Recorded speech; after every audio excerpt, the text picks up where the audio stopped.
Now, many young athletes, they're itching to get back into the game, but with COVID-19 showing no signs of going away anytime soon, their parents may not be ready for them to retake the field. Yeah, joining us this morning is Dr. Chris Colbert from the University of Illinois here in Chicago. Doctor, good morning. Good to see you again, looking dapper as ever.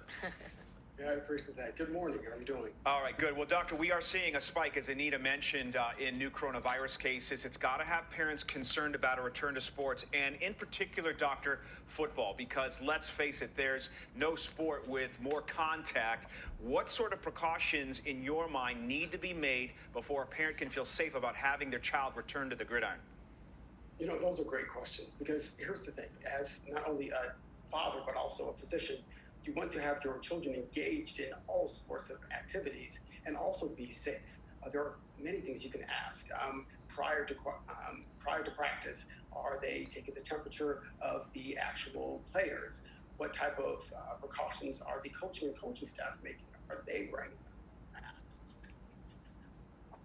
Coupled with that, space, are they limiting out of participants in practice, which is extremely important as well, as is our hand sanitizers available during practice.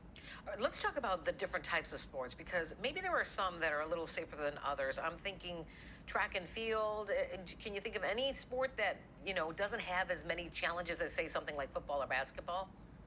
So here's the thing. It's in reference to contact and exposure, and you are spot on. The less contact, you mitigate the possibility of transmission. So your golf, your tennis has less risk of transmission as your contact football and or your wrestling as examples. All right, let's talk a little bit, let's get into the nuts and bolts. So if an athlete, whether it be a male or a female, touches the ball, maybe she touches or he touches his face and then touches the football or the baseball, do we need to stop the game and wipe the ball down before we proceed? That's another question. I don't stopping the game is as important as ensuring that throughout the practice, there's utilization of sanitizing the sports equipment, because that, in fact, is what will mitigate the transmission of any virus and exposure. So, we have the sports camp in Lake Zurich, and they weren't taking any chances after some of their athletes ended up testing positive. So let's say there's a child on a team that sees one or more athletes, that come back when they're tested positive. Does that mean that you think that the entire team would then need to self-quarantine? So, and that's a great question as well. If known exposure, you've got two options. If anyone's exposed, you have either to get tested and or self-quarantine. Because again, with known exposure, you don't have a really solid answer of, hey, was my child exposed as well? So it's always good just to err on the side of caution and think of those two options. All right, so let's turn to the NBA. They have moved their operations to Orlando. They're calling it a bubble. Players can be monitored and better protected. I bring it up because there is some question whether high school teams should be able to travel or not.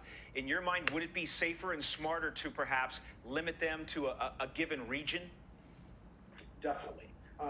Ideally, you want to decrease transmission as well, and ideally, like those hot states where they're running out of PPE and our ICU beds, reserve going at this time to those states to play sports. It's always better to decrease the amount of travel and or contact or exposure, to decrease that as much as possible. And in fact, that would be great to make it more local for those games, specifically at Disney World, I believe, and also to keep a lot of things local as possible and decrease the amount of exposure and contact. Well, we got to leave it there, Dr. Chris Colbert. I'm sure we'll be revisiting this issue in the weeks and months ahead. Thanks for your time. Appreciate it. Thank you very much.